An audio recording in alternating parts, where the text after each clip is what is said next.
तो दोस्तों आपका स्वागत है नए वीडियो में। तो आज के वीडियो का टॉपिक है एनआईसीएल का। आपको पता ही है जैसे एनआईसीएल का एडवर्टाइजमेंट आया है नेशनल इंश्योरेंस कंपनी लिमिटेड का। और उसमें 266 पोस्ट है ऑलमोस्ट, और उसमें बहुत सारे जर्नलिस्ट पोस्ट है, मतलब 170 ऑलमोस्ट जर्नलिस्ट के पोस्ट है। और बाकी जैसे लीगल हो गया, फाइनेंस हो गया, आईटी हो गया, उसके पोस्ट है बाकी। तो उस पे मैं वीडियो बनाना चाहता था कि उसका नोटिफिकेशन गो थ्रू मैं करूँ, और मैं खुद उसका फॉर्म भरने वाला हूँ। और मतलब ऐसे ही देखने वाला हूँ कि मेरा स्ट्रेटजी वहाँ पे वर्क करता है कि नहीं, और आपको उसके अपडेट देते रहूँगा।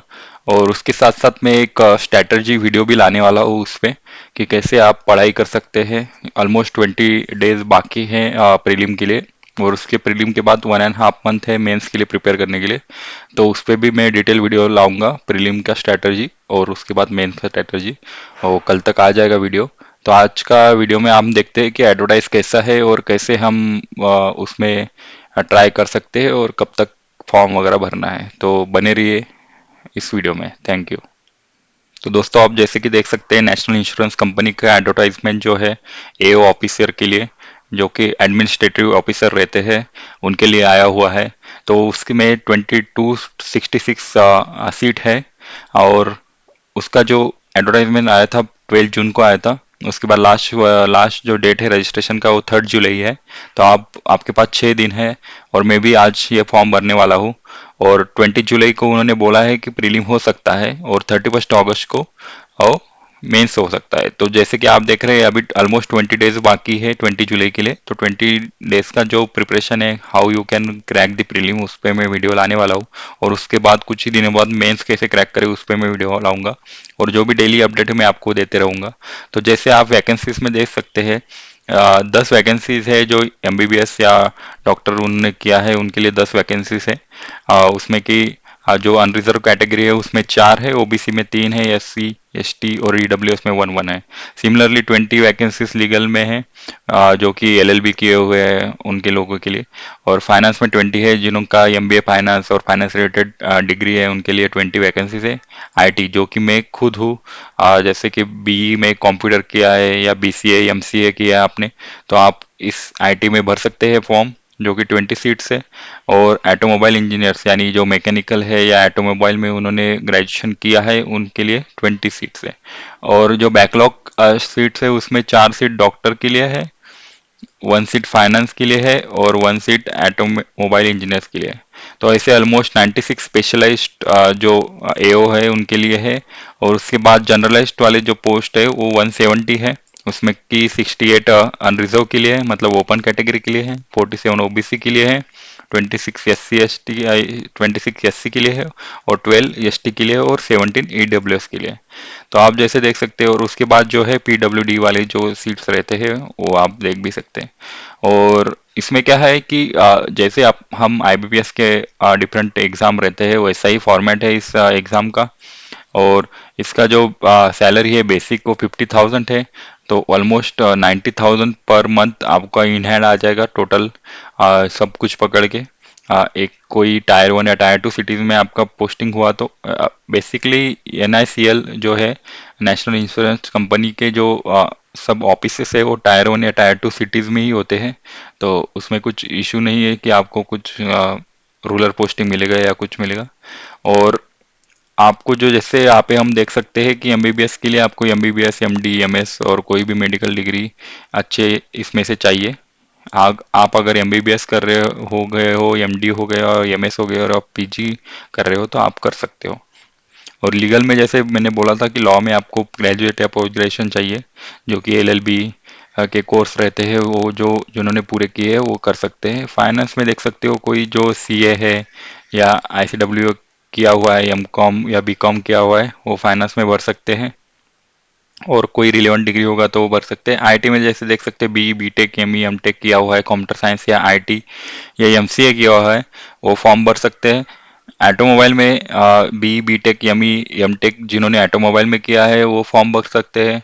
या बी बीटेक कोई ऐसे ब्रांच में किया है जो ऑटोमोबाइल से रिलेटेड है, तो वो ऑटोमोबाइल का ये कर सकते हैं। और जनरलाइज ऑफिसर जिन्होंने भी कोई ग्रेजुएशन या पोस्ट ग्रेजुएशन 60% मार्क्स के साथ पास किया है वो फॉर्म भर सकते हैं। तो ये ऑलमोस्ट ये था। और आपको यही पता है कि सबका जो रिलैक्सेशन है वो सेम आईबीपीएस के जैसा ही है। एस सी के लिए 5 ईयर्स, ओबीसी के लिए 3 ईयर्स, पीडब्ल्यूडी के लिए 10 ईयर्स, एक सर्विसमैन के लिए 5 ईयर्स। तो सेम सेम वैसे ही है। और आप देख सकते हैं। और उसके बाद हम जाएंगे एग्जाम का फॉर्मेट कैसा है। तो मैंने जैसे ही देखा था कि एग्जाम का format same to same IBPS PO जैसा है, एसबीआई पीओ जैसा है। उसमें जैसे देख रहे हो कि 30 मार्क्स का इंग्लिश है, 35 मार्क्स का रीजनिंग है, और 30 मार्क्स 35 मार्क्स का कॉन्ट है। और सेम टू सेम टाइमिंग है 20-20 मिनट्स, यानी 1 घंटे में 100 क्वेश्चन आपको करने हैं, और 20-20 मिनट सेक्शन वाइज टाइमिंग है। तो सेम टू सेम आईबीपीएस का जो फॉर्मेट है प्रीलिम्स का, वो फॉर्म ये कर रहे हैं, ये फॉलो कर रहे हैं। और उसमें कुछ दो राय नहीं है कि आप आईबीपीएस या एसबीआई पीओ का पढ़ाई कर रहे हैं या एलआईसी का पढ़ाई कर रहे हैं तो आप ये एग्जाम देख सकते हैं। और जो सिमिलरली मेंस का जो फॉर्मेट है वो ऑलमोस्ट आईबीपीएस के फॉर्मेट से सेम है, थोड़ा सा ऊपर नीचे है। कि 50 मार्क्स का रीजनिंग है, 50 मार्क्स का इंग्लिश है, 50 मार्क्स का जनरल मतलब जीके या जनरल अवेयरनेस जो रहता है वो है। कंप्यूटर नॉलेज इन्होंने एडअप किया हुआ है 50 मार्क्स का, जो कि ऑलमोस्ट बहुत ईजी रहता है। उस पर भी हम वीडियो बनाने वाले हैं। और क्वांटिटी एप्टीट्यूड के 50 हैं। तो इनके जो टाइमिंग्स है वो थोड़े से कम है, मतलब 40 मिनट्स आपको 50 क्वेश्चन अटेम्प्ट करने पड़ेंगे। रीजनिंग के लिए 40 मिनट्स मिलेंगे आपको, इंग्लिश के 50 क्वेश्चन अटेम्प्ट करने के लिए 30 मिनट, जीए के लिए जो कि सफिशिएंट है, कंप्यूटर नॉलेज के लिए 30, और 40 मिनट्स है कॉन्ट के लिए। तो 250 मार्क्स का मेंस है।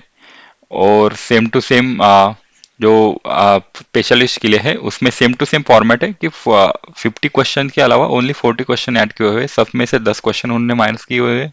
कि 40 इंग्लिश के लिए, रीजनिंग के लिए 40, जनरल अवेयरनेस के लिए 40, कंप्यूटर नॉलेज के लिए 40, क्वांटिटी एप्टीट्यूड के लिए 40, और 50 मार्क्स का स्पेशलाइज जो सब्जेक्ट है उसके लिए 50 क्वेश्चंस आएंगे। जैसे कि आप आईटी स्ट्रीम में हो तो आईटी पे बेस 50 क्वेश्चंस आएंगे। जैसे कि आप एमबीबीएस की हो तो एमबीबीएस रिलेटेड 50 क्वेश्चंस आएंगे। जैसे कि आप फाइनेंस में हो तो फाइनेंस रिलेटेड 50 क्वेश्चंस आएंगे। तो इसी प्रकार 250 मार्क्स का स्पेशलाइज्ड एओ का भी है वेटेज। और उसके बाद उसी मेंस के बाद ही डिस्क्रिप्टिव होता है, आपको पता है 30 मिनट्स का। तो उसमें 30 मार्क्स का टेस्ट दिया गया है, जिसमें ऐसे लिखना है आपको 10 मार्क का, प्रिसाइज लिखना है 10 मार्क का, और कॉम्प्रहेंशन लिखना है 10 मार्क का। तो ऑलमोस्ट बहुत ही ज़्यादा ये नहीं है, सेम टू सेम आईबीबीएस का फॉर्मेट यूज़ कर रहे हैं ये लोग। और आपको जैसे ही पता है कि उसके बाद आप अगर मेंस क्वालिफाई हो जाओगे तो उसके बाद इंटरव्यू होता है। तो इंटरव्यू का जो ये है वेटेज है, और मेंस का जो वेटेज है वो 80-20 है, मतलब मेंस के लिए 80 वेटेज है और 20 इंटरव्यू के लिए वेटेज है। तो जैसे ही आप देख सकते हो कि जो इंटरव्यू है वो फेज 2 मतलब मेंस क्वालिफाई होने के बाद होता है। और उस टाइम आपको डॉक्यूमेंट वेरिफिकेशन भी करना पड़ता है आप उसमें जाने से पहले, इंटरव्यू में जाने से पहले। और जो वेटेज है दोनों का, मेंस और इंटरव्यू का, वो 80-20 है, जो कि सेम आईबीपीएस का है। अगर आपने मेंस में बहुत अच्छा स्कोर कर लिया और इंटरव्यू में एवरेज कर लिया है फिर भी आप सिलेक्ट हो जाओगे, ऐसा हो रहता है। हाँ, तो मेंस बहुत इंपॉर्टेंट है। मेंस में आपको बहुत अच्छा स्कोर करना है, और उस पर भी हम वीडियो लाने वाले हैं। और जैसे कि आप देख सकते हैं जो फीस है 250 रुपीज़ SC ST PWD के लिए है, और 1000 रुपीज़ ओपन ओबीसी जो भी है उनके लिए है, जो कि SC ST और PWD में नहीं आते।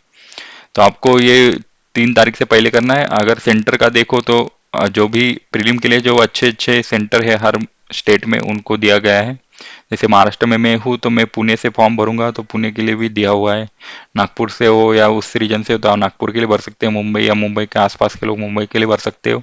छत्रपति संभाजी नगर के लिए भी भर सकते हो आप, अगर अहिल्यानगर और जालना वगैरह से हो और छत्रपति संभाजी नगर के पास रहते हो तो वहां से भी दे सकते हो आप प्रीलिम। और नासिक भी दिया हुआ है इन्होंने, जो कि बहुत अच्छी बात है। हमेशा कभी कभी नासिक नहीं रहता है।